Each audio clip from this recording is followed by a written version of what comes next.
ముందుగా ఈరోజు కార్యక్రమాన్ని ప్రారంభిస్తూ గురుదేవుడైన బ్రహ్మర్షి పత్రి గారికి నమస్కారాలు చెప్పుకుంటూ మనం సెషన్ ప్రారంభిద్దాం. ఫ్రెండ్స్, ఈరోజు సెషన్ ఏంటంటే భావోద్వేగాల నియంత్రణ. మనలో ఉండే భావోద్వేగాలని ఎలా నియంత్రించుకోవాలి, మన ఎమోషన్స్ని అవతల వాళ్ళు డిస్టర్బ్ చేసినప్పుడు మనల్ని మనం ఎలా బ్యాలెన్స్ చేసుకోవాలి, అసలు మన ఎమోషన్స్తో ఆడుకునే వాళ్ళని మనం ఎలా తప్పించుకోవాలి, మరి పట్టలేని కోపం, పట్టలేని బాధ, పట్టలేని ఆందోళన ఇలాంటివి కలిగినప్పుడు మనం ఏం చేయాలి, తర్వాత ప్రతికూల విషయాలు, అనుకూల విషయాలు ప్రతికూల విషయాలు రెండు ఉంటాయి. ప్రతికూల విషయాలు మనల్ని వెంటాడుతున్నప్పుడు ఏ విధంగా వాటికి దొరకకుండా మనం తప్పించుకోవాలి, మరి ఈ భావోద్వేగాలను అదుపు చేసేటప్పుడు అయిన వాళ్ళతోనే కఠినంగా ఉండాల్సి వస్తుంది, అప్పుడేం చేయాలి, ఈ టోటల్ ఎమోషన్స్ని బ్యాలెన్స్ చేసుకోకపోతే ఎటువంటి అనారోగ్యాలు వస్తాయి, ఇవన్నీ మనం ఈరోజు చర్చించుకుందాం. ఫ్రెండ్స్, ముఖ్యంగా ప్రతి ఆధ్యాత్మిక వ్యక్తి సాధించాల్సిన ఆఖరి మెట్టు ఇదే. దీనినే మన ఆధ్యాత్మిక పరిభాషలో సమాధి స్థితి అంటారు. సమాధి స్థితి అంటే మన ఎమోషన్స్ బ్యాలెన్స్గా ఉండి, అంటే సమాధి స్థితి అంటే ఆనందంగా ఉండడం కాదు. ఆధ్యాత్మికత యొక్క చివరి మెట్టు ఆనందం కాదు ఫ్రెండ్స్. ఆనందంగా ఉంటే అది సమాధి స్థితి అవదు. కొంతమంది ఏమంటారంటే ఎప్పుడు ఆనందంగా ఉండమే ఆధ్యాత్మికత అంటారు. అట్టయితే పిచ్చోడు ఎప్పుడు ఆనందంగానే ఉంటాడు. మీరు పిచ్చోడు చూసుంటారు, వాడు హాహాహా నవ్వుకుంటుంటాడు, వాడు ఆధ్యాత్మిక. అదే ఆధ్యాత్మికత కాదు. ఎప్పుడు నవ్వడం ఆధ్యాత్మికత కాదు. అలాగని ఎప్పుడు ఏడవడం ప్రాపంచికం కాదు. అన్ని రకాల ఎమోషన్స్ని బ్యాలెన్స్ చేసి నిశ్చలమైన స్థితిలో ఒక కోనేరులాగా ఉండడమే ఆధ్యాత్మికత ఎండ్. అది మీరు ఏ సంస్థలోనైనా ఉండండి, ఏ ధ్యానం అయినా చేయండి, ఏ గురువు ప్రపంచంలోనైనా ఉండండి, లేకపోతే ఏ మతంలో అయినా ఉండండి, ఏ ధర్మంలో అయినా ఉండండి, లాస్ట్కి మనం చేరాల్సిన డెస్టినీ ఏంటంటే భావోద్వేగాల నియంత్రణ. ఎగ్జాక్ట్లీ దాన్ని సమాధి స్థితి అని అంటారు. సమాధి అంటే కదలకుండా ఇలా కూర్చోటం కాదు. సమాధి స్థితి అంటే అన్నింటిలో ఉండాలి, ఎందులోనూ చెక్కు చెదరకుండా బ్యాలెన్స్గా ఉండాలి. అది మనం ప్రాక్టీస్ చేయాలి. ఒకసారి రాదు ఇది. ఎందుకంటే అసలు మానవ జన్మలు ఎందుకు తీసుకుంటామండి? ఈ గోళంతా ఎందుకండి? మనం భూమి మీదకి రావడం ఎందుకు? ఇలాంటి భర్త ఎందుకు? ఇలాంటి పిల్లలు ఎందుకు? ఇలాంటి అప్పులు ఎందుకు? ఇలాంటి ఆస్తులు ఎందుకు? ఇలాంటి సమస్యలు ఎందుకు? చూడండి, ఒక జీవితం ఒకలా ఉండదు. 1,000,000 మంది ప్రజలు ఉంటే 1,000,000 జీవితాలు, 1,000,000 డైమెన్షన్స్ ఉంటాయి. అంటే ఈ జన్మలన్నీ ఎందుకు అంటే ఫైనల్గా పూర్ణత్వం అని ఒక మాటలో చెప్తాం. అసలు పూర్ణత్వం అంటే ఏంటి అంటే ఎమోషనల్ బ్యాలెన్స్. భూమి మీద ఎప్పుడూ కూడా ఒక పదం అసలు వాడకండి. దాన్ని ఏమంటారంటే జన్మరాహిత్యం అంటారు. ప్రతి ఒక్కడికి ఇది ఒక స్టైల్గా మాట్లాడుతుంటారు. నాకు జన్మరాహిత్యం అండి అంటారు. జన్మరాహిత్యం అంటే ఏంటో చెప్పమంటారా ఫ్రెండ్స్? మీరు డాబా మీద పడుకొని పైకి చూస్తే మీకు కనపడే గెలాక్సీలు, నక్షత్రాలు, కోటాను కోట్ల ప్లానెట్స్ అన్నిటిలో కూడా జన్మ తీసేసుకొని, బాబు ఇక నీకు నేర్పడానికి మా దగ్గర మా పాయింట్స్ లేవు, నిన్ను ఎమోషన్కు గురి చేయించే పరిస్థితులు మాకు లేవు అని అందరు చేతులెత్తి నమస్కారం పెడితే ఇచ్చే దాని పేరు జన్మరాహిత్యం. భూమి మీద కాదు, యూనివర్స్లో. అంత అంత అంత కఠినమైన పదం అది. అందుకని జన్మరాహిత్యం అనే పదం వాడద్దు. ముక్తి, మోక్షము, జన్మరాహిత్యం ఇవి వాడుకోవచ్చు. ముక్తి అంటే విడుదల. దేని నుంచి విడుదల? ముక్తి అంటే దుఃఖం నుంచి విడుదల కాదు మై డియర్ ఫ్రెండ్స్. ముక్తి అంటే ఎమోషన్స్ నుంచి విడుదల. పోనీ ముక్తి అంటే దుఃఖం నుంచి విడుదల అనుకోండి. మరి మోక్షం అంటే ఏంటి?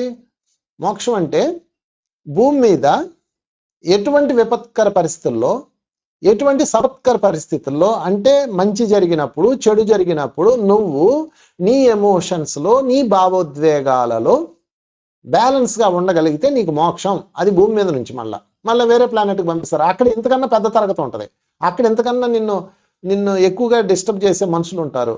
అక్కడ ఇంతకన్నా ఎక్కువ 1వ తరగతి, 2వ తరగతి, 3వ తరగతి. 1వ తరగతిలో ఆలు ఉంటాయి, 2వ తరగతిలో ఇంకొంచెం పై క్లాసులు ఉంటాయి, 3వ తరగతిలో 4వ తరగతి, 10వ తరగతి A స్క్వేర్ B స్క్వేర్లు ఉంటాయి.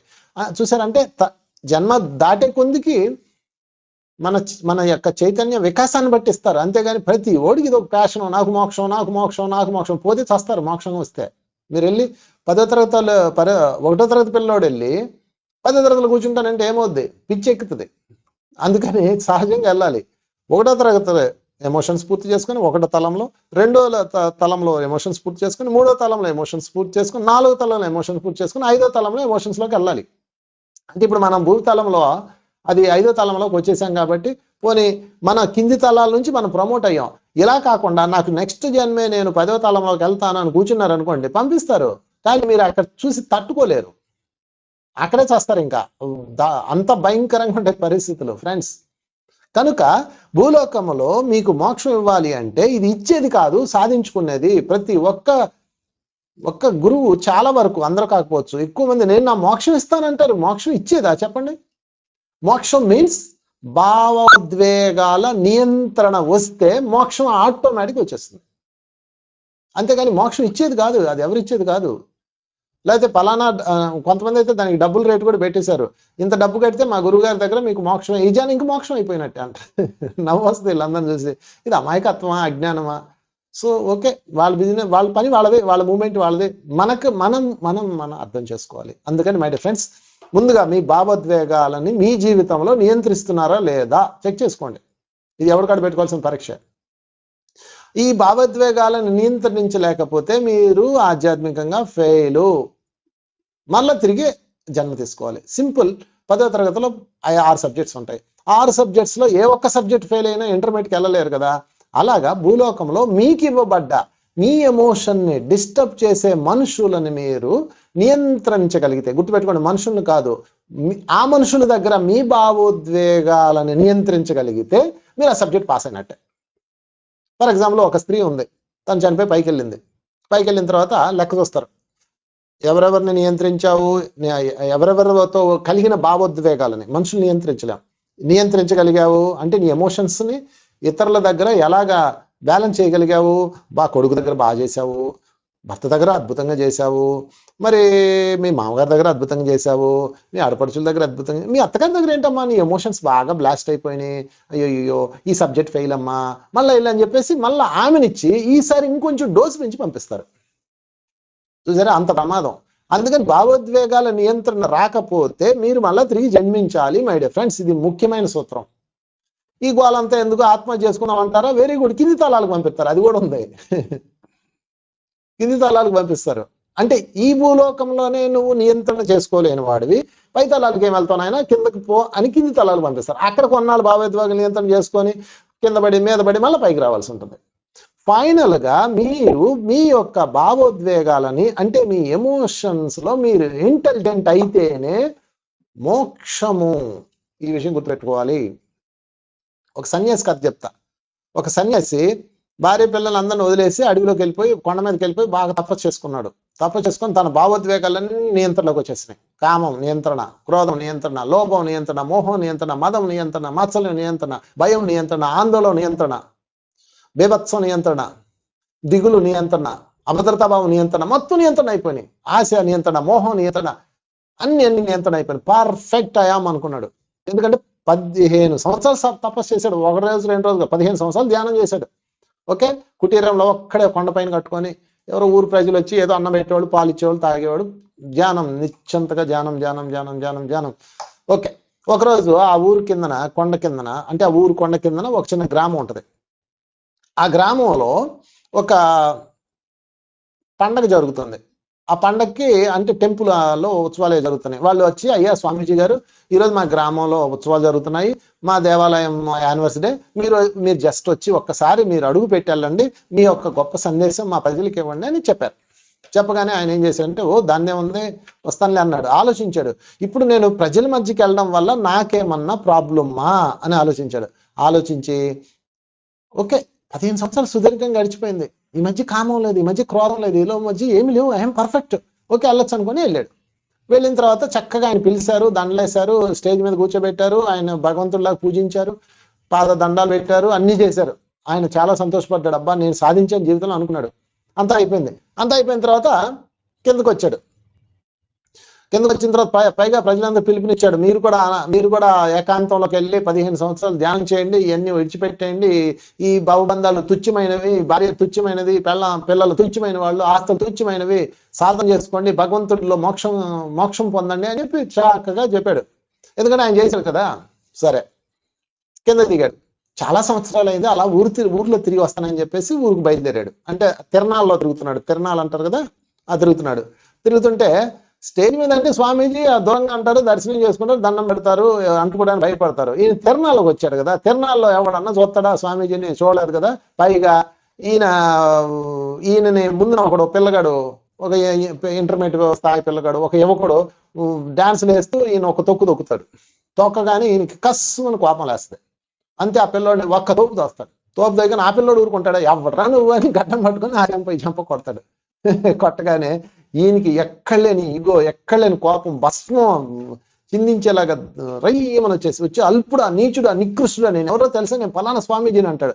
అనగానే అందరూ ఆశ్చర్యపోయి అరే స్వామిరా అని దూరం జరుగుతారు. దూరం జరగగానే ఒక్కసారి అంత రౌద్రంలో నుంచి, అంత కసిలో నుంచి అతనికి ఒక అవేర్నెస్ వస్తుంది. అవేర్నెస్ వచ్చి కింద కొలబడతాడు. ఏంటిది, నాలో క్రోధం పోయింది అనుకున్నాను, అది నా కాలు దొక్కి పైగా సారీ కూడా చెప్పాడు. అయినా వాడిని నేను వెంటబడి వాడిని తరిమాను, వాడిని కొట్టాను, అయినా నేను దాన్ని ఎందుకు యాక్సెప్ట్ చేయలేకపోయాను, నాకు ఎందుకు ఇంత క్రోధం వచ్చింది అని బోరుని ఏడుస్తుంటాడు. ఈలోపు ఊళ్ళో వాళ్ళు వస్తారు, అయ్యా రెండు మిమ్మల్ని పైకి తీసుకెళ్తాం అని చెప్పి గుళ్ళో వాళ్ళు వస్తారు. అప్పుడు అతను ఏమంటాడు తెలుసా, వద్దొద్దు, నేను 15 సంవత్సరాలు తెలుసుకోలేనిది ఈ పిల్లడు ఒక్క నిమిషంలో నాకు చెప్పాడు, నేను ఇంకా ఏమి జయించలేదు. ఎందుకనంటే అక్కడ ఏకాంతంలో ఉంటాను, జయించానా లేదా, ఆ భావోద్వేగాల నియంత్రణ, నాకు ఎమోషనల్ బ్యాలెన్స్ వచ్చిందా లేదా తెలియాలంటే నేను ఎమోషన్స్ కలిగించే మనుషుల మధ్య ఉండాలి.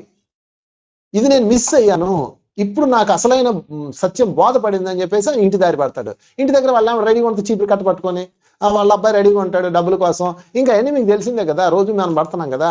అప్పుడు ఆయన అక్కడ నియంత్రించుకుంటాడా లేదా చూసుకొని అప్పుడు ప్రాక్టీస్ చేయాలి. సో ఫ్రెండ్స్, దీన్ని బట్టి ఏం అర్థమైందయ్యా అంటే, నాకు తెలిసి ఎవరైతే ధ్యానం చేస్తారో వాళ్ళందరూ గత జన్మల్లోనే సాధన పూర్తయిన వాళ్ళు.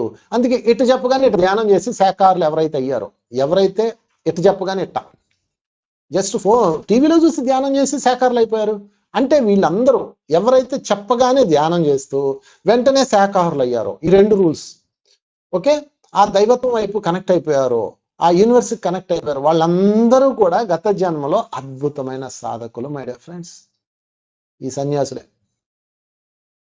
కావాలంటే చూసుకోండి, మీ రికార్డ్స్ చూసుకోండి, ధ్యానంలో కూర్చొని మీ రికార్డ్స్ చూసుకుంటే మీకు అంతా కనిపిస్తుంది.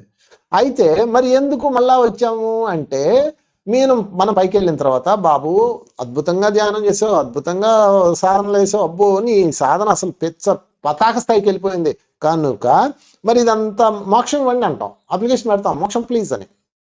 అయితే ఇదంతా చూపించాలి కదా, అందుకని నీకు విపత్కర పరిస్థితులు పెడతాము, నీ భావాలను డిస్టర్బ్ చేసే మనుషుల్ని పెడతాము. ఒక మొదనష్టపు మొగుడు, తలతెక్క పిల్లలు, రేగ్గంప లాంటి బంధువర్గం, గయ్యాలి అత్తగారు, లేకపోతే మొదనష్టపు కోడలు, తలనొప్పి పిల్లలు, ఇలాగా స్త్రీకైతే లేకపోతే పురుషుడికైతే ఒక గయ్యాళి గంప భార్య, రేగ్గంప లాంటి పిల్లలు, తలతిక్క తమ్ముళ్ళు, వీళ్ళందరూ పెట్టి పంపిస్తామయ్యా, చూపించి నీ కథ ఏంటంటే ఎస్ అని వచ్చేస్తాం. వచ్చిన తర్వాత అన్నీ మర్చిపోతాం, అంతా విష్ణువు టక్ అని కళ్ళు తెరుస్తాం. కళ్ళు తెరగానే తిడతాం మొదలు పెడుతుంది. ఈ విషయం తెలుసు కాబట్టే సోక్రటీస్ ఆయన భార్య ఎంత హింస పెడుతున్నా వావ్ వాట్ ఏ బ్యూటిఫుల్ అనుకునేవాడు, శభాష్రా నేను దాటేశాను అనుకునేవాడు. సో మై డియర్ ఫ్రెండ్స్, భావోద్వేగాలను మీరు నియంత్రణలోకి తెచ్చారా లేదా, ఇది ఎవరికాళ్ళు చెక్ చేసుకోవాలి. మీరు ఎలా ఎమోషన్ అవుతున్నారు, మీరు ఇప్పుడున్న జీవితంలో ప్రస్తుతం మీరు ఎవరికాళ్ళు చెక్ చేసుకోవాలి. మీ జీవితంలో మీరు వీటిని బ్యాలెన్స్ లో ఉంచారా లేదా అనేది ఎవరికి వాళ్ళు మోసం చేసుకొని చెక్ చేసుకోవాలి. దీనికి ఒక ఎగ్జాంపుల్తో స్టార్ట్ చేస్తాను. ఒక 8 పాయింట్స్ నేను చెప్తాను. Point number 1, point number 2, point number 3. అంటే భావోద్వేగాలను ఎలా నియంత్రణ చేసుకోవాలి, టెక్నిక్స్ అన్నమాట నేను చెప్తాను. అందులో మొట్టమొదటిది, భావోద్వేగాలపై అదుపు ఉన్నప్పుడే నిర్ణయాలు తీసుకోండి. అంటే మీ ఎమోషన్స్ అన్ని బ్యాలెన్స్ గా ఉన్నప్పుడే నిర్ణయం తీసుకోవాలి, ఏ నిర్ణయం అయినా కానీ. ఇది ముఖ్యమైన విషయం. ఓకే ఫ్రెండ్స్, అంటే జాగ్రత్తలు చెప్తున్నాను అనమాట. వీళ్ళందరి జీవితాలు స్టడీ చేసి సోక్రటీస్, తొకారాము, తర్వాత ఏ బోర్డు మంది ఉన్నారు, వాళ్ళందరి జీవితాలు స్టడీ చేసి అందులో నుంచి వచ్చిన కొన్ని పాయింట్స్ని తీసుకొని నేను కొన్ని పాయింట్స్ మీకు ఇస్తున్నాను. టిప్స్ 8 టిప్స్ ఇస్తున్నా. టిప్స్ ఇవి. భావోద్వేగాల నియంత్రణ. మీ భావోద్వేగాలపై అదుపు ఉన్నప్పుడే నిర్ణయం తీసుకోవాలి. ఓకే, దీనికి ఎగ్జాంపుల్ చెప్తా. మహాభారత సంగ్రామం జరుగుతుంది. కృష్ణుడిని అర్జునుడు బాణం వేసే అన్నాడు, స్టార్ట్ చేయి అన్నాడు. బాబా ఒక్క నిమిషం నేను జస్ట్ ఒక్కసారి చూస్తాను అన్నాడు. ఓకే అన్నప్పుడు కృష్ణుడు అర్జునుడిని అలా రౌండ్ వేశాడు. రౌండ్ వేసిన తర్వాత అర్జునుడిని 2 సైన్యాలకు మధ్యలో ఆపాడు. చూడండి, ఇది ఒక టెక్నిక్ అనమాట. 2 సైన్యాలకు మధ్యలో ఆపి కృష్ణుడు బాగా పరిశీలించాను. చూశాను బాబా, పద అన్నాడు. మా తాత మా తాత కాదు సరిగా పరిశీలించుకుంటాడు. భగవద్గీత చదవండి. అర్జున కూలంకషంగా పరిశీలించు, నీ తాతను చూడు అని బాగా పొడుస్తాడు. చూడమంటాడు. చూసిన తర్వాత ఏమంటాడంటే, అవును తాతగారు, తర్వాత వీళ్ళు, తర్వాత వాళ్ళు వీళ్ళందరినీ చూస్తాడు. బాగా క్లోజప్ లో చూపిస్తాడు, కావాలని చూపిస్తాడు కృష్ణుడు. అసలు ఎందుకు ఏందా ఇప్పుడు చూసేది, నీ తాత మొహం కొత్తగా చూడాలి, నువ్వు కమాన్ స్టార్ట్ అని అంటే అయిపోద్ది కదా. కానీ కావాలని మధ్యలోకి తీసుకెళ్ళి, అంటే అతను యుద్ధ సమీకరణని రౌండ్ వేస్తారు. అంటే జనరల్గా ఇలా ఒకసారి అలా రౌండ్ వేస్తారు. అంటే ఎవరి సైన్యం ఎక్కడ ఉంది, మనం ఎలా కొట్టాలని ప్లానింగ్ కోసం అర్జునుడు అడుగుతాడు. కానీ కృష్ణుడు ఏం చేస్తాడు, 2 బలగాల మధ్యలో రథాన్ని ఆపుతాడు. అలా రౌండ్ వేసి వద్దామన్నాడిని మధ్యలో ఆపి కమాన్ ఫోకస్ అంటాడు. భీష్ముడి మీద ఫోకస్ చేయి అంటాడు. భీష్ముడిని చూస్తాడు, ఆయన కళ్ళు చూస్తాడు. ఆ కళ్ళు ప్రేమతో పలకరిస్తుంటాయి. ఇక అంతే, అర్జునుడు డౌన్ అవడం ప్రారంభిస్తాడు. తర్వాత దుర్యోధను చూస్తాడు. తర్వాత ద్రోణాచార్యుడు గురువుని చూస్తాడు. అందరిని చూడకుండా టక డౌన్ అయిపోతాడు. డౌన్ అయిపోయి ఇంక చేతులు వణకడం మొదలెడతాయి. భయంతో కాదు, ఇష్టంతో. కృష్ణ, నా వల్ల కాదు, నేను యుద్ధం చేయలేను. నా తాత నా చంపబోతున్నాను, నేను నా మిత్రుడు నా చంపబోతున్నాను, నా గురువు నా చంపబోతున్నాను, నా తమ్ముళ్ళు నా చంపబోతున్నాను, నా కులవర్గాన్ని చంపబోతున్నాను అని చెప్పి కోలబడతాడు. ఇక్కడ స్టార్ట్ అవుద్ది భగవద్గీత. అయితే కృష్ణుడు ఏమంటాడంటే, ఏం చేశాడు, ఏడుస్తూ కోలబడిపోయాడు కదా. అప్పుడు ఏం చేశాడంటే రెచ్చగొట్టడం ప్రారంభిస్తాడు. అర్జున చూడు, తాత అంటున్నావు కదా, ఆ రోజు నిన్ను నీ కుటుంబాన్ని సర్వనాశనం చేస్తే ఒక్క మాట కూడా మాట్లాడలేదు. కేసు ఫైల్ అయింది. ఆ కేసు ఏమైందో కూడా ఎతకలేదు ఆయన. ఓకే, ఎదురు మాట్లాడలేదు. ఆయన క్షమించాలా, ఒకసారి గుర్తు తెచ్చుకుంటాడు. అనగానే అర్జున్ లోపల సర్రమని లెగుస్తుంది. అదే అంటది సినిమాలో చూపిస్తారు, ఇలాగా హీరోకి ఇలా బ్లడ్ లేస్తుంది అనమాట. అలాగా సర్రమని లేస్తుంది. లేగానే అర్జున ఒకసారి అటు చూడు, దుర్యోధనుడు ఆ రోజు నీ భార్యని నలుగురిలో బట్టలు తీశారు, సిగ్గు లేదా నీకు అంటాడు. అనగానే సర్రమని లేస్తుంది. ఇలాగ అందరి మీద బ్యాడ్ థింగ్స్ అని చెప్పేస్తాడు. వాళ్ళ జీవితాల్లో ఈయనకి చేసిన అన్యాయాలన్నీ గుర్తు చేస్తారు. గుర్తు సర్రమని లేస్తుంది. లేచి అర్జును మొహం కందగడ్డ అయిపోయి, తీ బావా బండిది వేసేద్దాం, ఈ దెబ్బతో అయిపోవాలి మొత్తం, నా దగ్గర పాశుపతాస్త్రం ఉంది, ఒక్కరోజు సిద్ధం ముగించేద్దాం తీ అంటాడు. అప్పుడు కృష్ణుడు ఏమంటాడంటే, ఆగాగాగు, ఎవరిని చంపుతానంటున్నావు, మరొక్కసారి ఫోకస్ చేయి అంటాడు. మళ్ళీ ఫోకస్ చేస్తాడు. ఒక్కసారి చూడు, పాపం నీకోసం ఎంత చేశాడరా మీ తాతగారు, తన జీవితం అంతా మీకోసమే పెట్టాడు కదరా అంటాడు. అనగానే ఇందాక లేచింది ఉంటుంది కదా, అది సర్రమని దిగుతుంది. మళ్ళీ ఒక్కసారి చూడు, ఆ దుర్యోధన చూడు, ఇప్పుడంటే మీరు కొట్టుకుంటున్నారు, చిన్నప్పుడు మీ అందరూ ఆ సరదాగా ఆడుకున్నారు, ఒకే మంచంలో పడుకున్నారు, ఒకే కంచంలో తిన్నారు, ఎంత ప్రేమగా ఉన్నారా అనగానే ఇంకా దిగిపోతుంది. చూడు, నీ గురువు ద్రోణాచార్యుడు నీ కోసం చరిత్రలో చెడ్డ గురువు అయిపోయాడు. ఏకలవ్యుడు కొంచెం చెడ్డ గురువు అయిపోయాడా లేదా అర్జునుడి కోసమే అని కథలో అంటే అని, ఇలాంటి గురువు నా చంపబోతున్నావు అంటాడు. అనగానే సర్రమని దిగిపోతుంది. ఇప్పుడు యుద్ధం చేయి అంటాడు. చూడండి, ముందు చేస్తానరా బాబు అని ముందు చేయండిరా బాబు అన్నోడిని రెచ్చగొట్టాడు, సర్రమని లేచాడు. లేచినోడిని మరి చేయించచ్చు కదా, చేయించకుండా మళ్ళా కూల్ చేశాడు. కూల్ చేసి ఇప్పుడు యుద్ధం చేయి అంటాడు. దీని అర్థం ఏంటంటే ఫ్రెండ్స్, ఆవేశంలో యుద్ధం చేస్తే, ఏ పని చేస్తే అది హత్యతో సమానం. అదేవిధంగా బాధతో చేస్తే ఆత్మహత్యతో సమానం. హత్య ఆత్మహత్య రెండు తప్పే. నీ భావాలన్నీ నియంత్రణలోకి తెచ్చుకొని ధర్మం కోసం నేను చేస్తున్నాను, వీళ్ళని పనిష్ చేస్తున్నాను అన్న భావనతో నువ్వు యుద్ధం చేయి అంటాడు మై డియర్ ఫ్రెండ్స్. దాని పేరే ఎమోషనల్ బ్యాలెన్స్ ట్రైనింగ్. భావోద్వేగాల నియంత్రణలో ఉన్నప్పుడే మీరు నిర్ణయం తీసుకోవాలి. ఫస్ట్ రూల్ ఈరోజు పెట్టుకోండి, రాసుకోండి గోడ మీద. ఒక పెన్ను పేపర్ తీసుకొని పాయింట్స్ రాసుకోండి, పెట్టుకోండి. జీవితంలో ఎప్పుడు హత్య చేయము, ఆత్మహత్య చేయము. వీటిని బాగా స్టడీ చేస్తే. ఎందుకంటే మన జీవితంలో ఏది జరిగినా ఇవే కారణం. ప్రతి 3 నిమిషాలకి ప్రతి 3 సెకండ్లకి 2 హత్యలు కానీ 2 ఆత్మహత్యలు కానీ జరుగుతున్నాయి ఈ భూమి మీద. ఇక జంతువులు చంపడం పక్కనెట్టండి, మనం చంపుకోవడం దగ్గర ఉంది. దానికి కారణం ఏంటంటే ఈ భావోద్వేగాల నియంత్రణ, ఇన్బ్యాలెన్స్, ఎమోషన్స్ అన్ని ఇన్బ్యాలెన్స్ అవ్వడం. సో ఇందులో 80% టీనేజర్స్ ఉంటారు. ఎంత అవసరమో విద్యార్థులకి ఈ ధ్యానము, ఈ ఆత్మ విజ్ఞానం ఆలోచించండి.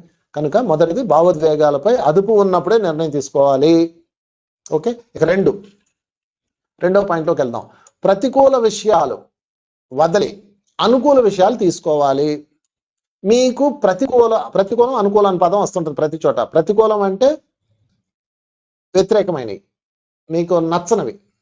అనుకూలమైనవి అంటే మీకు నచ్చినవి, మీ కంఫర్ట్ జోన్. ఓకే, ప్రతికూల విషయాలు వదిలి అంటే మీ ఇతరుల్లో మీ వాళ్ళల్లో ప్రతికూల విషయాలు వదిలి, ఎవరి వల్ల అయితే మీరు ఎమోషన్స్ ఇబ్బంది పడతారో వాళ్ళల్లో ప్రతికూల విషయాలు వదిలేసి అనుకూల విషయాలు తీసుకోవాలి. అంటే ఫర్ ఎగ్జాంపుల్ ఎలా చెప్దాం, ఇది నా ఎక్స్పీరియన్స్ చెప్తాను మీకు.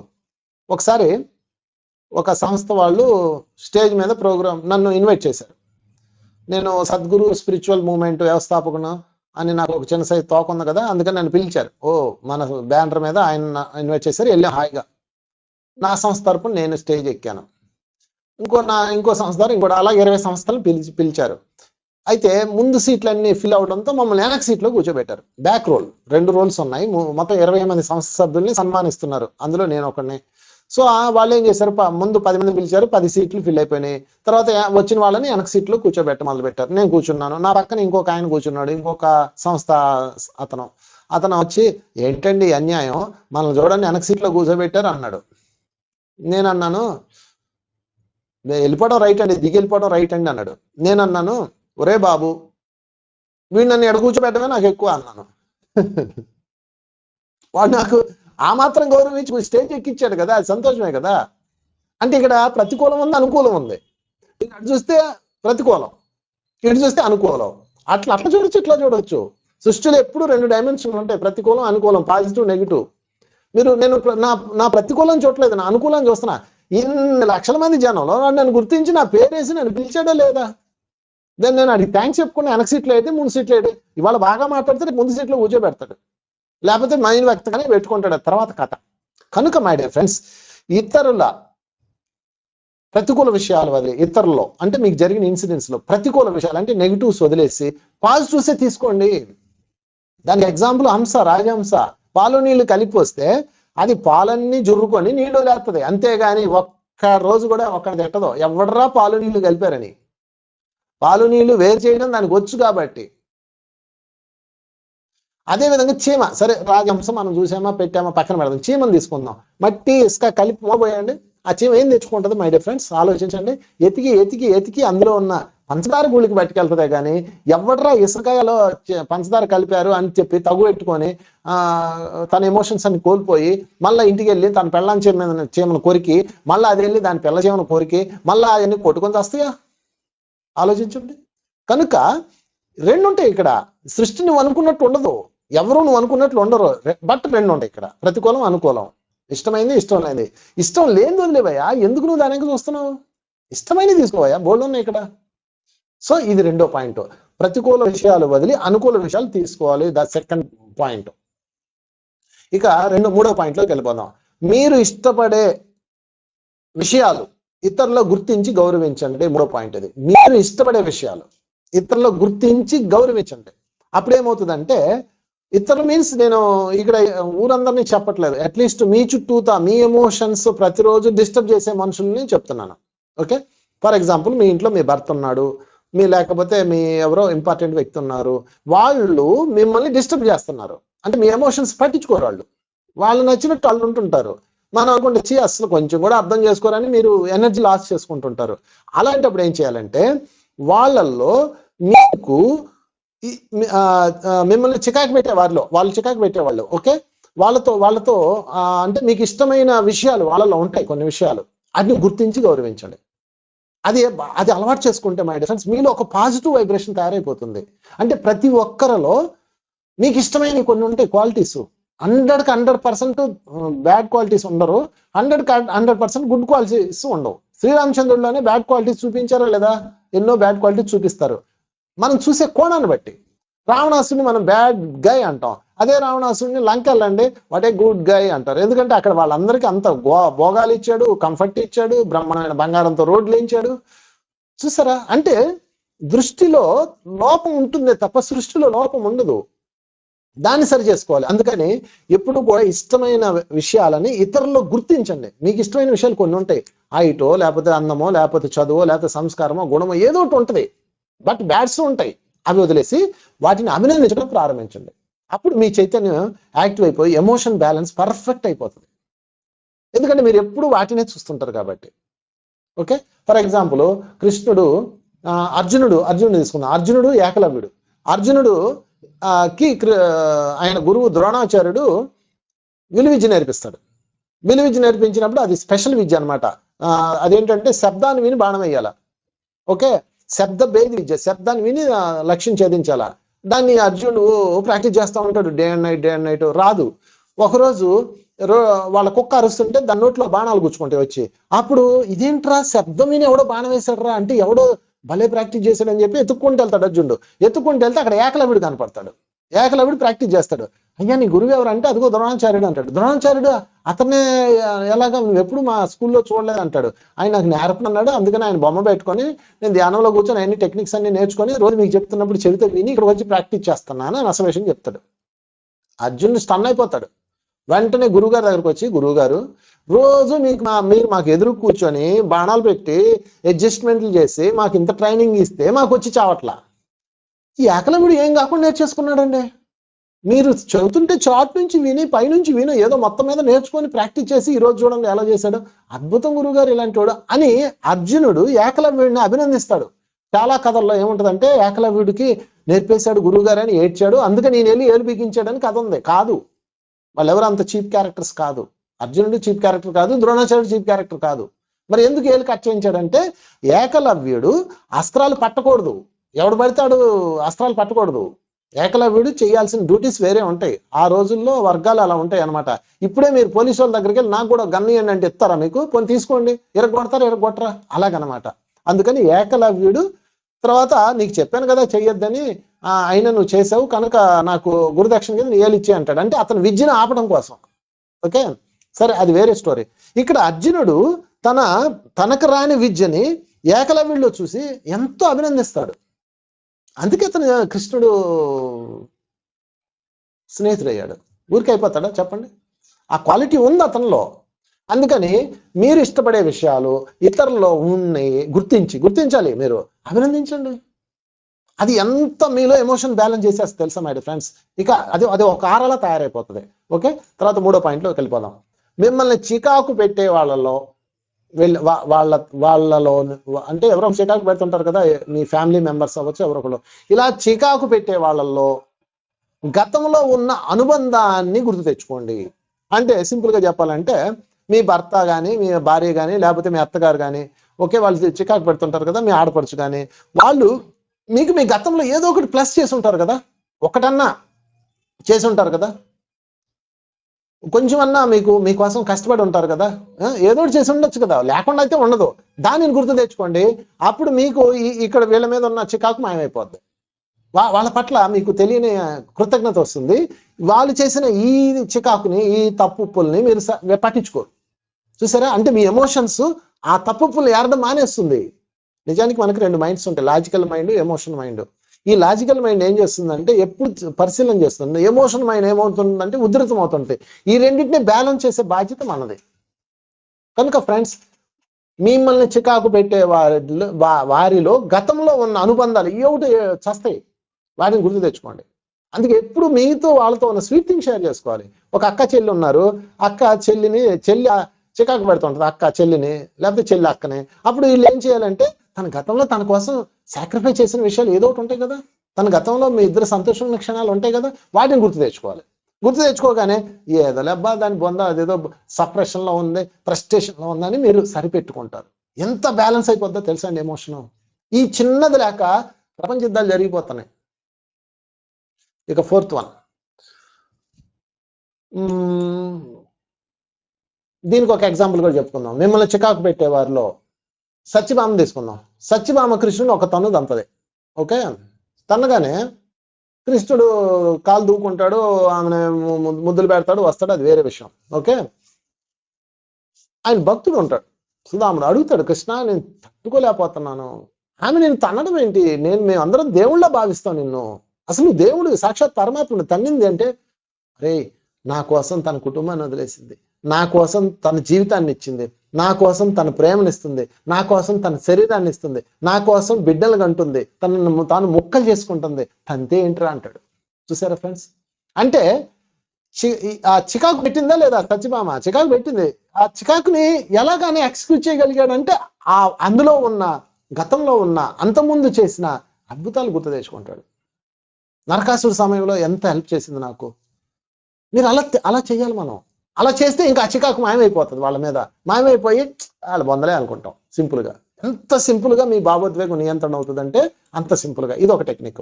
తర్వాత 4th వన్, ఉద్వేగాలను ఉపయోగించుకోండి, వాటికి బలి అవ్వకండి. 4th వన్, ఉద్వేగాలను ఉపయోగించుకోవాలి, వాటికి బలి అవ్వకూడదు. దీన్ని ఎలా చెప్పాలంటే,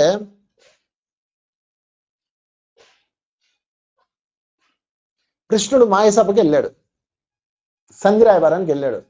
రాయబారానికి వెళ్ళినప్పుడు 5 ఊళ్ళు అడిగాడు. బాబు మాకు ఎక్కువే వద్దునైనా 5 ఊళ్ళు ఇవ్వండి చాలు అన్నాడు. 1 2 3 4 5, 5 ఊళ్ళు అంటే 5 గ్రామాలు అనగానే వెంటనే ఆ 5 ఊళ్ళు అయితే ఏమేం కావాలి కోరుకో అన్నారు. మొత్తం సభ జరుగుతుంది, దుర్యోధనుడు కృష్ణుడు మాట్లాడుతున్నారు. ఓకే, 5 ఊళ్ళు నా తమ్ముడికి కూడా పెద్ద ఏంటి, 5 ఊళ్ళు ఏంటి, 5 దేశాలు ఇస్తాను, పెద్ద విషయం సువిశాల సామ్రాజ్యంలో అన్నాడు. అనగానే కృష్ణుడు ఏదో పేర్లు అడిగాడు, ప్రావస్తి నగరం, నాకు ఆ పేర్లు గుర్తులేదు, ఏదో మొత్తం మీద 5 ఊళ్ళు అడుగుతారు. 5 ఊళ్ళు అడగానే పక్కనే ఉన్న శకుని టక్ చెక్ చేసి, దుర్యోధన కృష్ణుడు ఎత్తుపై వేస్తున్నాడు, ఇవి ఎవరికో నువ్వు దానం ఇచ్చేసిన ఊళ్ళు అంటాడు. అంటే ఇప్పుడు దుర్యోధన వాటిని ఇవ్వాలంటే దానం చేశాడు కదా, మాట తప్పాలి, ఇవ్వలేడు. అప్పుడు దుర్యోధన అంటాడు, అమ్మ కృష్ణ అసలు విషయం ఇదే, నన్ను ఇరికించడానికి నువ్వు అడిగేవే తప్ప సంధి కోసం కాదు నువ్వు అడిగింది అని. వెంటనే ఏమంటాడంటే, కృష్ణ ఏమి నువ్వు సంధి కోసం వచ్చావా, గొడవ కోసం వచ్చావా? సంధి కోసం వచ్చినోడు అయితే నేను ఎవరికో దానం ఇచ్చిన ఊళ్ళో ఎందుకు అడుగుతావు అంటాడు. అనగానే కృష్ణుడు గతుక్కుమంటాడు, ఓ నేను పాయింట్ పట్టేశాడు రోయ్ అని. అప్పుడు కృష్ణుడు వెంటనే ఏమంటాడు తెలుసా, ఆ మాట పట్టించుకోకుండా, చూడండి అవతల వాడి ఎమోషన్స్ ని ఎలాగా అయిపోతామంటే, ఇప్పుడు మనం కాసేపు దుర్యోధన అనుకోండి, ఆ కృష్ణుడు వెంటనే ఏమంటాడంటే, దుర్యోధన ఇవ్వనట్లయితే నీ తల నరికేస్తారు అంటాడు. 5 ఊళ్ళు వేరే వాళ్ళకి ఇచ్చి ఎందుకు అడిగావని అన్నాడు కదా, దానికి ఆన్సర్ ఇవ్వడు. ఇవ్వకపోగా దుర్యోధన ఇవ్వకపోతే నీ తల నరికేస్తారు అంటాడు. అది అసలు వినపడినట్టే. That is Krishna game. అనగానే దుర్యోధనుడు ఎమోషనల్ ఇన్బ్యాలెన్స్ ఫెలో, ఎక్కువ తన భావోద్వేగాలను నియంత్రించుకోలేని ప్రథమైన వ్యక్తి ఎవడంటే దుర్యోధనుడే. వెంటనే సరే నా తలకాయ తెస్తారో లేదో తర్వా సంగత, అసలు నువ్వు 5 ఊళ్ళు ఎందుకు అడిగావు, ఏమండి సభకులారా విన్నారా, ఇతను 5 ఊళ్ళు ఎందుకు అడిగాడు, అది కూడా ఇచ్చేసిన ఊళ్ళు అని ఉంటే అప్పుడు కృష్ణుడిని నేరస్తుగా ఎంచి కృష్ణుడికి చివాట్లు పడేయి కథ వేరేలా ఉండేది. కానీ కృష్ణుడు అలా అనగానే నీ తల తీస్తారంట అనగానే వెంటనే దుర్యోధనుడు బ్లాస్ట్ అయిపోయి ఏంటేంటేంటి ఇంత సువిశాల సామ్రాజ్యపు చక్రవర్తిని నన్ను తలదీస్తారా 5గురు? అయితే చెప్తున్నా విను కృష్ణ, వాడి సూది మనం మోపినంత భూమి కూడా మనం దిక్కుంచాడు చెప్పుకోపో అంటాడు. కృష్ణుడు నవ్వుకుంటాడు, థ్యాంక్ యూ అంటాడు. ఎందుకని కృష్ణుడికి యుద్ధం జరగాల, కృష్ణుడు సంధి చేయాలని ఏం లేదు, యుద్ధం జరగాలి, ఇదంతా క్లీన్ అవుట్ చేయాలి, ఆయన టార్గెట్ అది. ఈ సంధి ఎందుకు కుదురుతాడు ఈయన? అయితే ఇక్కడ చూడండి, కృష్ణుడు ఏం చేశాడో అతని యొక్క ఎమోషన్స్ బ్యాలెన్స్ ని డిస్టర్బ్ చేశాడు. దాంతో దుర్యోధనుడు నేరస్తున్నాడు. ఈరోజు చరిత్రలో ఏం చెప్తున్నారు చెప్పండి? కృష్ణుడు అంత తోడు వచ్చి 5 ఊళ్ళు అడిగితే ఈ ముదనష్టపోడు ఇవ్వకుండా వాడి సూది మొన అంటే తెలుసా మీకు? షార్ప్ గా ఉన్న నీడిల్లు సూదిని కింద పెడితే అది ఎంత ప్లేస్ ఆక్రమిస్తుందో అంత కూడా ఇవ్వను అని అంత భయంకరమైన మాట అన్నాడు అని పాపం దుర్యోధన మీద ముద్ర పడిపోయింది. కృష్ణుడు గేముకి బలైపోయాడు. అదే దుర్యోధన ఎమోషనల్ బ్యాలెన్స్ లో ఉంటే, ఓకేనబ్బా ఎవరు తలదేస్తారో తర్వాత చూద్దాం, ప్రకృతి నిర్ణయిస్తుంది, అసలు ఈ 5 ఊళ్ళ కథ ఏంటి అని అడిగితే చరిత్ర ఇంకోలా ఉండేది కదా ఫ్రెండ్స్. చూసారా? అందుకని ఉద్వేగాలను ఉపయోగించుకోండి, బలి అవ్వకండి. ఇక్కడ దుర్యోధను బలైపోయాడు, ఉపయోగించుకోలేదు ఉద్వేగాల్ని. అందుకని చాలా ముఖ్యమైన పాయింట్. తర్వాత పాయింట్లోకి వెళ్ళిపోతాం. 5, అవతల వారి ఎమోషన్స్ బ్యాలెన్స్ కోల్పోయినప్పుడు మౌనంగా దూరంగా వెళ్ళిపోండి. అవతల వాళ్ళ ఎమోషన్స్ ఇన్బ్యాలెన్స్ అయిపోతారు. మీ భర్త గైగైగ్యం అరుస్తుంటాడు, మీరు కూడా గైగైగ్యం అరిచారు అనుకోండి, ఏమవుతుంది అది? మీకు రోడ్డు మీద చూడండి, రోడ్డు మీద ఎవడో మీ ఆటోని మీ బండిని ఢీ కొట్టాడు, లేకపోతే తప్పు ఆడిది అనుకోండి, అంతే వాడు అని అరుస్తుంటాడు. మీరు ఏం చెప్తారు సమాధానం? వింటాడు, మీరు అరుస్తుంటాడు వాడు అరుస్తుంటాడు, మీరు అరుస్తుంటాడు వాడు అరుస్తుంటాడు. ఈ టీవీ ఛానల్స్ లో చూస్తుంటాం మనం. అసలు అక్కడ ఏ ఉద్దేశంతో ఉన్నదో అర్థం కాదు. వీడు అరుస్తున్నాడు వాడు వస్తున్నాడు, అక్కడ టార్గెట్ ఎవడు బాగా అరవడం అంతే. చూసారా ఫ్రెండ్స్? అందుకని ఇలాంటి సమయంలో ఏం చేయాలి తెలుసా? వాకౌట్ లేదా సైలెన్స్, మౌనం కూర్చోండి. ఎందుకు గోల మనకి? ఇయర్ ఫోన్స్ పెట్టుకుని చక్కగా పాటలేనండి, భాష రానట్లు ఉండండి. అవతల వారు ఎమోషన్ ఇన్బ్యాలెన్స్ అయినప్పుడు మౌనంగా ఉండాలి, దూరంగా వెళ్ళిపోవాలి. ఆ భాష మనకు తెలియనట్టు ఉండాలి. కృష్ణుడు సమంతకు మణిని అడుగుతాడు సత్రజిత్తుని, అట్టేస్తాం ఇవ్వు అంటాడు. ఓకే థ్యాంక్ యూ అంటాడు. అంతేగాని ఏ అని అడవలేదు కృష్ణుడు, ఓకే అంటాడు. అందుకే కృష్ణుడు అంత పర్ఫెక్ట్ ఎమోషనల్ బ్యాలెన్స్ వల్ల మీకు చరిత్రలో కనపడ్డాం. సరే, ఒకరోజు ఏమవుతుంది, ఈ సమంతకు మణి ఆయన తమ్ముడు ఎవడో పెట్టుకొని వయ్యారంగా వెళ్తే అడవిలో వాడిని ఒక పులి వేసేస్తుంది, తిని చంపారేస్తుంది. తర్వాత దాన్ని జాంబవంతుడికి ఆ మణి దొరుకుతుంది. ఆ మణిని తీసుకెళ్లి వాళ్ళ అమ్మాయికి ఇస్తాడు. వాళ్ళ అమ్మాయి మెల్ల వేసుకొని హాయిగా తిరుగుతూ ఉంటది. అది అడవిలో జరుగుతుంది. ఇక్కడేమో తమ్ముడి శవం ఉంది, మెల్లో మణి లేదు.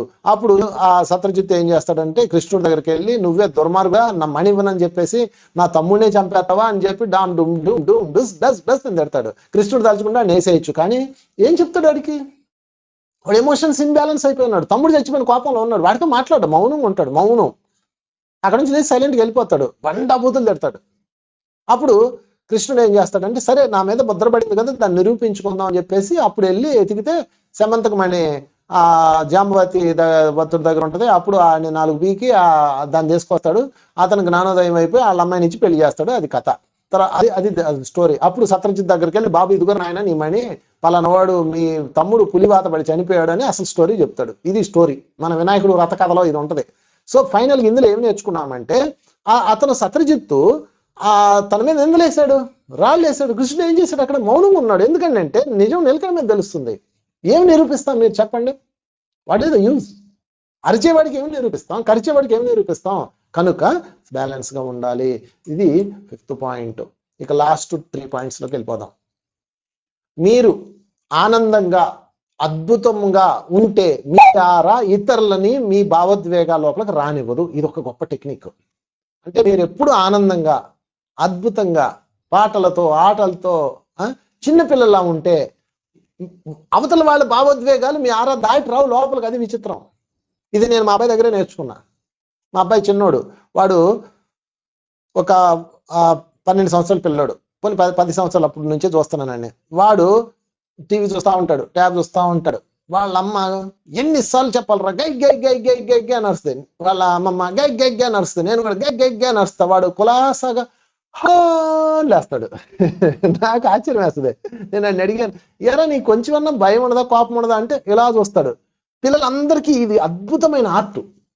మీరు ఒక్క పిల్లోని మీ భావోద్వేగం తగిలించండి చూద్దాం. మీరు దెబ్బలు కొడితే వాళ్ళు ఏడుస్తారే తప్ప, మీరు తల చింపుకోండి, 4 తల కొట్టుకోండి, వాళ్ళు ఇలా చూస్తారు. మీ ఇంకా 10-12 సంవత్సరాల లోపు పిల్లలు ఏమాత్రం ఎమోషన్ అవ్వరు మీరు వాళ్ళు. ఎందుకంటే వాళ్ళు నిరంతరం ఆనందంగా అద్భుతంగా జీవిస్తారు.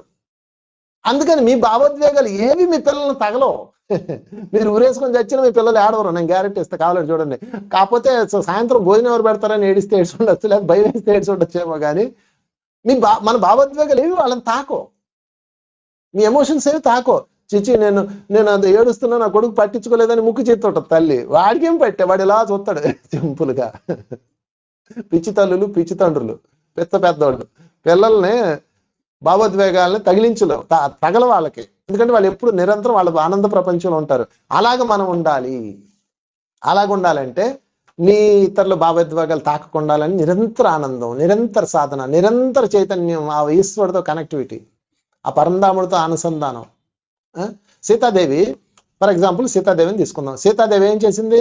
అశోకవనంలో కూర్చుంది, ఆ చెట్టు కిందే ఉంది. ఓకే, అండ్ హాయిగా ఉంటుందా చెప్పండి? దాదాపు నాకు తెలిసి 1 సంవత్సరం ఉన్నది ఆమె.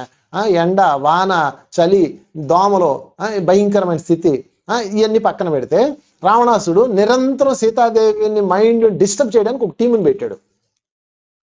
సో నిరంతరం ఆ టీం పని ఏంటంటే, రావణాసుడు అంత గొప్పోడు, ఇంత గొప్పోడు, రాముడు వేస్ట్ ఫెలో, మీ ఆయన ఎందుకు పనికిరాడు అని చెప్పేసి నిరంతరం సీతని మైండ్ ట్యూనింగ్ చేయడానికి ఒక టీంని పెడతాడు.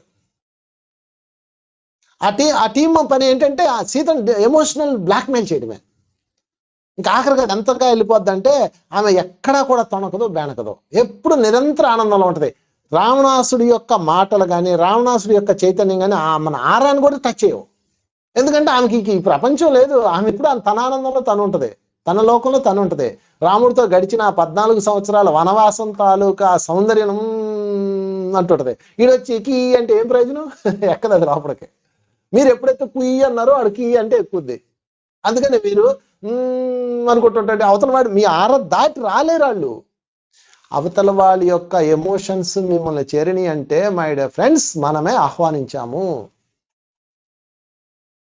నాకు ఎవరో ఒక ఫోన్ చేసి అడుగుతుంది, సార్ నాకు ఎవడోనండి వాట్సాప్లో నాకు ఇది పెడుతున్నాడండి, అది పెడుతున్నాడండి అని చెప్పేసి ఆమె తిడతా ఉంది, ఏడుస్తూ ఉంది. నేను అన్నాను, అమ్మా నాకు అర్థం కాదు, ప్రతివాడు పెడతాడు, నువ్వెందుకు తీసుకోవాలా? నీకు ఆప్షన్ ఉంది కదా, డిలీట్ ఆప్షన్, డిలీట్ కొట్టాయి. మళ్ళీ ఎన్ని చదువుతుంది, వాడు ఎందుకండి తిట్టాడు అని ఏడుస్తుంది. ఎంత పిచ్చోళ్ళం మనం. అవతల వాళ్ళ భావోద్వేగాలు మిమ్మల్ని తాకకుండా ఉండాలి అంటే మీరు ఆనందంగా అద్భుతమైన మనస్థితిలో జీవించండి. ఇంకా తాకవాలి. ఒకసారి తాగిని ఇక ఆనందం, అద్భుతం మొత్తం మాయమైపోతాయి. అందుకని మీ హృదయ కవాటానికి గేట్లు వేసేయాలి. ఓకే, ఇక 7th వన్, మీలో భావోద్వేగాలను రగిలించే ప్రతి వ్యక్తి మీ శిక్షకుడు అన్న విషయం గుర్తుంచుకోండి. ద మోస్ట్ ఇంపార్టెంట్ పాయింట్ ఇది. మీలో భావోద్వేగాలను రగిలించే ప్రతి వ్యక్తి మీ శిక్షకుడు అన్న విషయం గుర్తుంచుకోండి. Is a training. మిమ్మల్ని తిట్టేవాడు మీ ట్రైనింగ్. ఓకే, ఒకసారి బుద్ధుడు ధ్యానంలో కూర్చొని ఉంటాడు, ధ్యానం అయిపోతే లెగుస్తాడు, ఆనందుడు అందరు ధ్యానం చేసి లెగుస్తారు. ఈలోపు బుద్ధుడు విగ్రహారాధన వద్దు, మనం ధ్యానంతో పరమాత్మను కలవాలని చెప్తుంటాడు. ఈలోపు పండితుడు వస్తాడు, ఆయన వచ్చి బుద్ధుడిని బండబూలు తిడతాడు. విగ్రహారాధన వద్దంటావు, మా హిందూ ధర్మాన్ని కాదంటావు, దాంట్లో డిస్కా నేర్చి బుద్ధుడు మొహం మీద ఉమ్మేస్తాడు. బుద్ధుడు వెంటనే మొహాన్ని ఇలా తుడుచుకుంటాడు. తుడుచుకోగానే ఆనందుడు పరిగెట్టుకొస్తాడు కర్రతో కొట్టడానికి. ఆగు ఆగు ఆగు, ఎందుకు అతన్ని కొడతానంటావు? అతను థ్యాంక్స్ చెప్పు అంటాడు. అతను అంటాడు, ఏమయ్యా నీకు థ్యాంక్స్ చెప్పు బుద్ధి ఉందా? మొహం మీద ఉమ్మేసినప్పుడు థ్యాంక్స్ ఏంటి అంటాడు. అప్పుడు బుద్ధుడు చెప్తాడు, అయ్యా మేమందరం ధ్యానం చేస్తున్నాం, నేను మా ఆనందుడు ధ్యానం చేస్తున్నాం, నువ్వు నా మీద ఉమ్మేసావు. నా మీద ఉమ్మేగానే నాకు పట్టలేని, అంటే నా భావాలను నియంత్రించుకోలేనంత స్థాయికి వెళ్ళిపోయి నీ పేక పట్టుకున్నాను అనుకో, నా ధ్యానం సక్సెస్ అవ్వలేదు, నేను ఫెయిల్ అయిపోయినట్టు. మా ఆనందుడు ఫెయిల్ అయిపోయాడు, అదిగో కర్ర పట్టుకొని ఊరికండి నీ మీదకి. నేను ఊరకలేదు కదా, నేను నీ తాట తీస్తాను, అలాగని మొహం మీద ఉమ్మేస్తే ఊరుకోను, నీ సంగతి తేలుస్తాను, ఏం చేయాలో అది చేస్తాను. ఫస్ట్ నా భావాల్లో నేను నియంత్రించుకొని ఉన్నాను అంటే నేను చేస్తున్న ధ్యానం సక్సెస్ అయిందా లేదా అన్నది మా ఆనందం. అంటే మేము చేస్తున్న ధ్యానం సక్సెస్సా కాదా అన్నది ఎవరు తేల్చారు? నువ్వు తేల్చావు. అంటే నువ్వు మాకు శిక్షకుడివి, థ్యాంక్ యూ అంటాడు. మా ఆనందుడు ఫెయిల్, నేను పాస్ అంటాడు. ఇప్పుడు తెలుసుకోండి మీరే. ఈ ధ్యానం క్లాస్ అయిపోయాక ఇంటికి వెళ్ళాక రెడీగా ఉన్నారు, మీరే వర్రీ అవ్వద్దు, అలాంటి వాళ్ళు ఉన్నారు మీ చుట్టూతా. ఉమ్మేయడానికి, కొరకడానికి, రాళ్ళు వేయడానికి, పేకడానికి, లాగడానికి చెక్ చేసుకోండి, బ్యాలెన్స్ గా ఉన్నానా లేదా. అంటే అర్థం ఏంటి? వాళ్ళు ఉమ్మేస్తే ఉమ్మేయించుకోవడం, తంతే తన్నించుకోవడం కాదు. ఫస్ట్ మీ భావోద్వేగాలు మీ నియంత్రణలో ఉన్నాయి. ఓకే, అంటే ఆడ రెచ్చగొడితే మనం రెచ్చిపోకూడదు, మనం రెచ్చిపోవాలనుకుంటే మనం రెచ్చిపోవాలి, మనం కోప్పడాలనుకుంటే కోప్పడాలి, మనం ఏం చేయాలనుకుంటే అది చేయగలుగుతున్నామా లేదా. అంటే మన స్టీరింగ్ వాళ్ళ చేతిలో ఉందా మన చేతిలో ఉందా తెలియాలంటే ఎవడో ఒకడు ఉండాలి కదా. చెప్పండి, వాళ్ళే మీ శత్రువులు, వాళ్ళే మన శిక్షకులు. Say thanks to your enemies. వాళ్ళ సంగతి తెలుసండి, అది వేరే విషయం. యుద్ధం చేయాల్సిన సమయంలో యుద్ధం చేస్తాం, 3 సార్లు ఉపేక్షించండి, 4వ యుద్ధం చేయండి, క్షమించండి, అది వేరే కథ. బట్ మీ ఎమోషన్స్ బ్యాలెన్స్ లో ఉంచారా లేదా అది ముఖ్యమైనది. ఇక లాస్ట్ది 8వది, ఇతరుల ఎమోషన్స్ తో ఆడుకోకండి, అవి మీకు శాపాలు అవుతాయి. దీనికి శకుని ఎగ్జాంపుల్ చెప్పచ్చు. శకుని మహాభారతంలో అందరూ ఎమోషన్స్ తో ఆడుకుంటాడు, ప్రతి ఒక్కరు ఎమోషన్స్ తోనే ఆడతాడు. అసలు శకుని ఆడే అంత ఎమోషనల్ గేమ్ కృష్ణుడు కూడా ఆడలేడేమో. మహాభారత సంగ్రామానికి ముందు ఆ ద్రౌపది వస్త్రాపరణ ఘట్టాన్ని ఎంత ముగ్గేసాడో తెలుసా, అందరి ఎమోషన్స్ లాక్ చేసేస్తాడు. దుర్యోధనుని సెంటర్ లో పెట్టుకొని మొత్తం గేమ్ ఆడతాడు. ధర్మరాజునే పెడతాడు రంగంలో. ధర్మరాజుని పెట్టేస్తే భీష్ముడు కత్తి తీస్తాడు నరికేయడానికి. నా ముందు నువ్వు దొంగట్లాడతావా, నా ముందు నువ్వు ద్రౌపది వ్యవస్థ చేస్తావా, ఎరగదీస్తాను అంటాడు. నా ముందు వాళ్ళందరినీ తాకట్టు పెడతావా, ఎరగదీస్తానంటాడు. తాతగారండి మీరు అధర్మం వైపు ఉన్నారంటారేంటండి, ధర్మరాజే ఒప్పుకున్నాడు కదండి అంటాడు. ధర్మరాజు ఒప్పుకుంటేనే కదా యుద్ధం జరిగింది. అప్పుడు ధర్మరాజునే చెప్పమనండి ఇది అధర్మం అని అంటాడు. అనగానే ధర్మరాజు కరెక్టే, ఇది ధర్మజోధమే అంటాడు. అనగానే భీష్ముడు నోరుసి కూర్చుంటాడు. లేకపోతే భీష్ముడు ఎందుకు ఊరుకుంటాడు అనుకున్నారు, ద్రోణాచార్యుడు ఎందుకు ఊరుకుంటాడు అనుకున్నారు? వాళ్ళందరూ గొప్ప గొప్ప వ్యక్తులు. ఎందుకు తమ ముందు జరుగుతున్న అధర్మాన్ని ఊరుకున్నారంటే శకుని మాస్టర్ ఇంటెలిజెన్స్ వాళ్ళందరూ ఎమోషన్స్ కంట్రోల్ చేశాడు. ఇక మొత్తం మీద తమ్ముళ్ళని తాకట్టు పెట్టాడు. అంటే డబ్బంతా అయిపోయింది, నా యొక్క గర్వాన్ని అతిశయాన్ని తాకట్టు పెట్టాను అంటాడు. అనగానే మొత్తం తమ్ముళ్ళని తాకట్టు పెడతాడు. ఇక తాకట్టు పెట్టడానికి ఏమీ లేదు నా దగ్గర, నీ ఆటను రద్దు చేస్తున్నాను అంటాడు. అని ధర్మరాజు లెగుస్తాడు. లేవగానే శకుని ఏం చేస్తాడంటే అప్పుడు భీష్ముడు అంటాడు, ధర్మరాజా నువ్వు ఇప్పుడు ఈ రాజ్యాన్ని అంతటికి నువ్వు అధిపతి కాబట్టి, ఎందుకంటే ఈయన హెడ్ ఈయన పెద్దోడు అనమాట. ధర్మరాజు పెద్దోడు, ఆ రాజ్యంలో అన్నింటిలో ధర్మరాజు రాజ్యం పెద్దది, ధర్మరాజు మెయిన్ క్యారెక్టర్ అనమాట. కనుక నువ్వు ఇప్పుడు ఒక్క అనుమతి ఇవ్వు, ఈ శకుని దుర్యోధన్ని బంధించి పాతాళంలో పడేస్తాను, మీరు అనుమతిస్తేనే అది జరుగుతుంది, కనుక అనుమతి ఇవ్వండి అంటాడు. అనగానే శకునికి నోట ఒకటి కొడుతుంది, ఇప్పుడు కానీ ఆయన అనుమతి ఇచ్చాడంటే అవుతుంది అని. వెంటనే లేదు తారగారు వాళ్ళని వదిలేయండి, వాళ్ళ తప్పు వాళ్ళే తెలుసుకుంటాడు అంటారు. అనగానే శకుని ఏం చేస్తాడు తెలుసా, లూప్ లైన్ దొరికింది కదా, వెంటనే వెళ్ళి ధర్మరాజు కాళ్ళు పట్టేసుకుంటాడు. కాళ్ళు పట్టేసుకొని ఎలా ధర్మనందన, ఎలాగ మాలాంటి వాళ్ళని క్షమించాలనిపించింది అంటాడు. అనగానే ధర్మరాజుకి వెంటనే ఛాతి ఉప్పొంగిద్ది. చూడండి శకుని ఆడి ఎమోషనల్ గేమ్ ఇది. ఛాతి ఉప్పొంగి అవును ధర్మం యొక్క గొప్పతనం అది అంటాడు. అంటే ధర్మం యొక్క గొప్పతనంలో ఉంటే మనకి ఎంత గర్వం ఉంటది, అవునా కాదా, మీరు ధర్మంలో ఎంత గొప్పతనాన్ని పొందారు, మీకు ధర్మం యొక్క గర్వం ఉంది కదా అంటాడు. అవును నేను ధర్మంలో ఉన్నానన్న గర్వం నాకు ఉంది అంటాడు. అయితే మూసుకొని కూర్చో అంటాడు. మళ్ళా జోదం స్టార్ట్ అవుతుంది. అంటే ఇక్కడ గర్వాన్ని పెట్టుబడి పెడతారు. గర్వం అంటే ఈ గర్వం కాదు, నా తమ్ముళ్ళని చూసుకొని నాకు గర్వం ఉంది, అయితే తాకట్టు పెట్టి అంటాడు. పెట్టాడు, ఓడిపోతాడు. ఇక నాకేం గర్వం ఉంది, నా తమ్ముళ్ళే ఓడిపోయారు, ఇంక నా గర్వం ఎక్కడుందని లెగుస్తాడు. ఓకే, అర్థమైంది కదా. అప్పుడు ధర్మాన్ని చూసుకొని గర్వంగా అసలు నువ్వు ఎలా మమ్మల్ని క్షమించగలిగావు అంటాడు. నేను ధర్మంలో ఉంటాను కాబట్టి అంటాడు. ఆ ధర్మాన్ని చూసుకొని నీకు గర్వం ఇట్లేదా అంటాడు. అవును నాకు గర్వంగా ఉంటుంది అంటాడు. ఉంది కదా, అయితే కూర్చొని తాకట్టు పెట్టి నిన్ను తాకట్టు పెట్టుకో అంటాడు. పాప అయితే ఈ శకుని ఎమోషన్స్ మీద గేమ్ ఆడాడు. అదే శకుని తన జీవితాన్ని కోల్పోవాల్సి వచ్చింది. అందుకనే ఇతరుల ఎమోషన్స్ ని గేమ్స్ ఆడకండి, వాళ్ళ ఎమోషన్స్ తో ఆడుకోకండి. అది ఎక్కడో చోట శాపమే తిరిగి వస్తుంది. అదే శాపం తిరిగి శకునికి వచ్చింది. తన బిడ్డను కూడా ఆ యుద్ధంలో కోల్పోయాడు. ఏం సాధించాడు జీవితంలో, ఏం సాధించాడు, మొత్తం అంతా శవాల దెబ్బ తప్ప ఏం లేదు. తన రాజ్యాన్ని కోల్పోయాడు, తన కుటుంబాన్ని కోల్పోయాడు, అందరిని కోల్పోయాడు. బట్ ఎమోషన్స్ లో ఇంటెలిజెన్స్, అవతల వాళ్ళ ఎమోషన్స్ తో ఆడుకున్నాడు. కనుక మై డియర్ ఫ్రెండ్స్, ఇది ఈరోజు సబ్జెక్ట్. ఎమోషన్స్ ని ఆడుకోవద్దు. మరొక్కసారి నేను అన్ని పాయింట్స్ రిపీట్ చేస్తాను, దయచేసి వీటిని జాగ్రత్తగా రాసుకొని ఇందులో నేను ఉండాలి అని చెప్పుకోండి. ఒక్కొక్క దానికి ఒక్కొక్క చిన్న చిన్న ఎగ్జాంపుల్స్ చెప్పాను, కథలు చెప్పాను. మన భావోద్వేగాలు నియంత్రించుకోవాలంటే పాయింట్ నెంబర్ 1, భావోద్వేగాలపై అదుపు ఉన్నప్పుడే నిర్ణయాలు తీసుకోండి.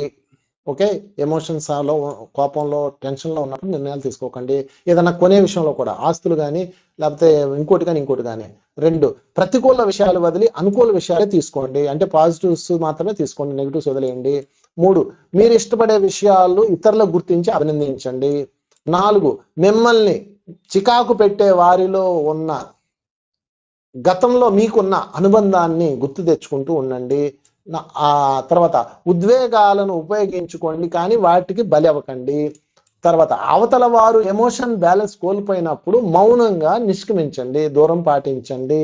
తర్వాత మీరు ఆనందంగా అద్భుతంగా జీవిస్తుంటే అవతల వాళ్ళ ఎమోషన్స్ మీ మీద పనిచేయవన్న విషయం గుర్తుపెట్టుకోండి.